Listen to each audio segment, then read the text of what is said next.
So there are lots of things we love about amusement parks and theme parks, whether that be thrilling roller coasters, crazy flat rides, all sorts of fun food, shows, theming, and more. But for me personally, one of my absolute favorite things in a theme park are the dark rides. You hop on a little ride vehicle or a boat and you get told this fun tale with animatronics and show scenes. Sometimes you shoot stuff, most of the time you don't. And to be honest, they're probably my favorite types of rides. And while you can find roller coasters and flat rides anywhere, dark rides, well, they're a bit more harder to find, especially the good ones.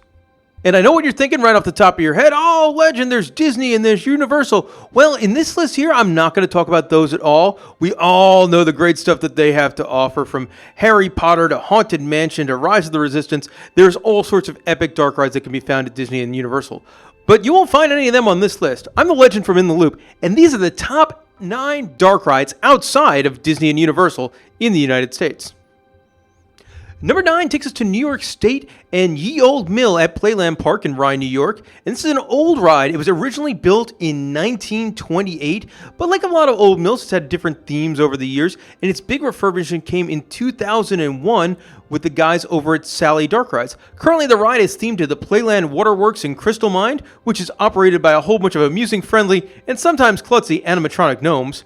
And halfway through the journey, wrong turns lead you to a land of evil trolls and even a dragon. I will say this one would probably be higher on my list if it was not for doing the typical old mill things with a whole bunch of long hallways of nothing in between some pretty cool show scenes. But one bonus, this is a long ride, clocking in at almost 7 minutes long. Number 8 is the Jurassic Jungle boat ride in Pigeon Forge, Tennessee. Now, this is one of the rare rides on this list that exist outside of a theme park. This one, it's right on the strip in Pigeon Forge.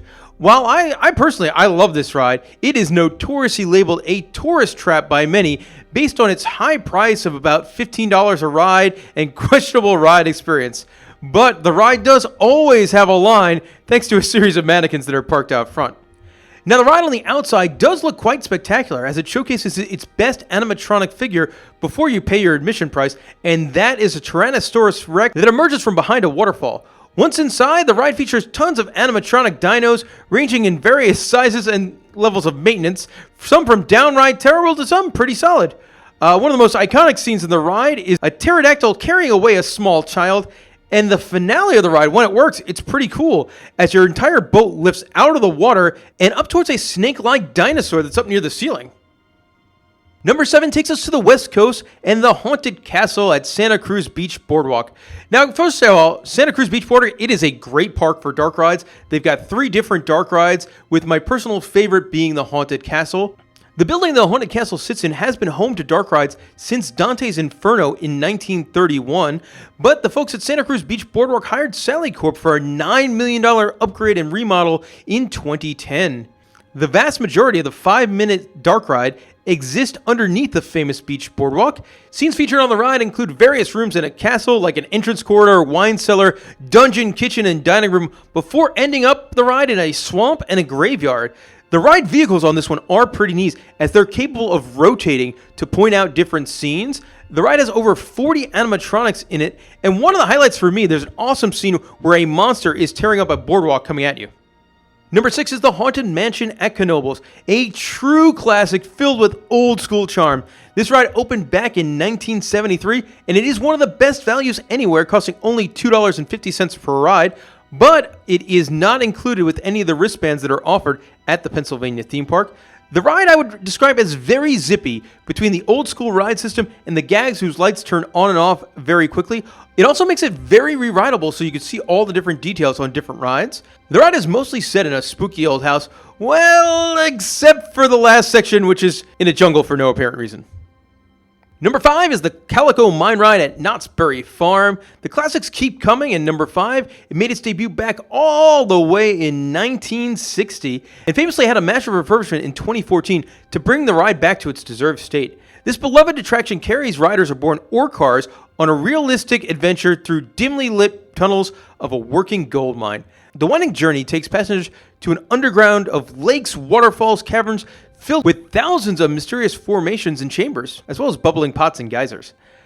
The largest scene in the ride is a massive 65-foot deep by 90-foot wide canyon filled with workers searching for gold at a location entitled the Great Calico Glory Hole. Also, it is a rather long dark ride, clocking in at over 7 minutes, and features just under 50 animatronic miners throughout the journey. Number 4 is Kaleidoscape at Elitch Gardens out in Colorado, and this is by far the most different ride on this list. The ride, honestly, it is hard to describe. It was built by the popular art collective known as Meow Wolf. Part trash art, part weird characters, part feeling like something out of Tron. It's really an awesome experience. The ride does have guns that the riders use, but there is no score, and I've been on this thing like 5 times. I can't tell you what the guns actually do.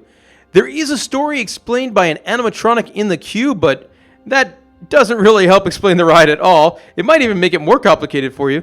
I really wish more parks would build rides like this that are just so wildly different and leads you to sort of making your own story in your head of just what is going on. And the ride is also incredibly detailed, so even after multiple rides, you probably haven't seen everything. Number 3 is the Justice League Battle for Metropolis, which can be found at many Six Flags parks across the country, and it is by far the most technologically advanced ride that made my list. The ride can be found at 7 different Six Flags parks: Six Flags Over Texas, Six Flags Mexico, Six Flags St. Louis, Six Flags Great America, Six Flags Over Georgia, Six Flags Magic Mountain, and Six Flags Great Adventure. The ride features some really outstanding ride vehicles built by Oceaneering that are rather reminiscent of those on Spider-Man at Islands of Adventure. Now, this is a shooting ride that combines 3D screens with practical targets and animatronics of some of your favorite DC heroes and villains. For me, by far, the highlight of the ride is a fantastic Joker animatronic who is riding an ATV with a cannon that, once it goes off, sets off a fire effect. Now, while there are 7 of these, they're all a little bit different based on the buildings they're put into, and the standout version is absolutely the one at Six Flags Magic Mountain, as it's on a larger scale than the others and features some bonus animatronics in there. Hands down, the cutest ride on the list lands at number 2, and that is the wonderful Monster Mansion at Six Flags Over Georgia. This is an animatronic-driven boat ride through a fanciful monster world. The ride originally opened in 1981 under the name Monster Plantation and was given a large-scale updating and refurbishment in 2009 along with the new name of Monster Mansion. The ride's storyline involves humans being invited to a monster picnic but are warned to stay out of the marsh. The first half of the ride and the picnic is filled with happy monsters in some humorous vignettes, but as like most rides, we don't follow our orders, and we do indeed go into the marsh, which is filled with some larger evil monsters. The ride also features a super catchy theme song and an overall Disney feel with some Muppet-like characters. Well, that is until the end when you get eaten by a hungry monster. And the number 1 dark ride on my list outside of Disney or Universal here in the United States is the Hersheys Chocolate Tour at Hersheys Chocolate World in Hershey, Pennsylvania. This one was pretty easy for me. I've been on this ride since I was a little kid, and I absolutely love it. Now, the ride isn't in Hershey Park itself, but instead outside the park in the Hersheys Chocolate World Visitor Center, and it is completely free.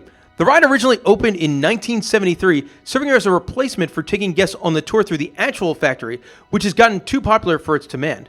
As you might be able to tell if you've ever been on it, the ride took inspiration from World's Fair attractions, and for me, it seems like something that could have easily been plucked right out of Epcot Center, right down to the attraction's Omnimover-esque ride vehicle.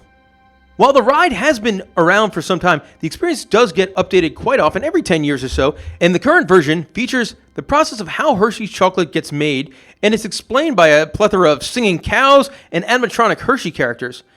Another great thing about this ride, guys, on top of being free, once you exit the wonderful, wonderful ride, every guest is given a free piece of Hershey's chocolate.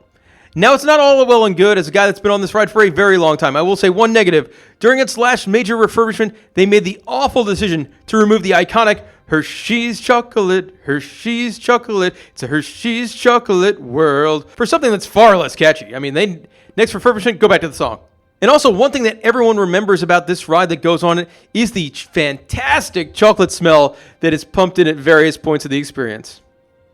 And that is the list. That is it. My top 9 favorite dark rides that exist out of the world of Disney and Universal here in America. Of course, you do get a lot more dark rides if you go to places like Europe and Japan, but I wanted to keep this list to just the United States for those planning trips or travel. And there were some that I really enjoyed that did not make this list, things like the Den of Lost Souls at Canopy Lake or the Cave Train Adventure at Santa Cruz Beach Boardwalk. Now, one thing I wanted to ask you guys in the comment section below, let me know, what are your favorite dark rides outside of the Disney and Universal parks? I'm the Legend from In the Loop, and thanks for watching.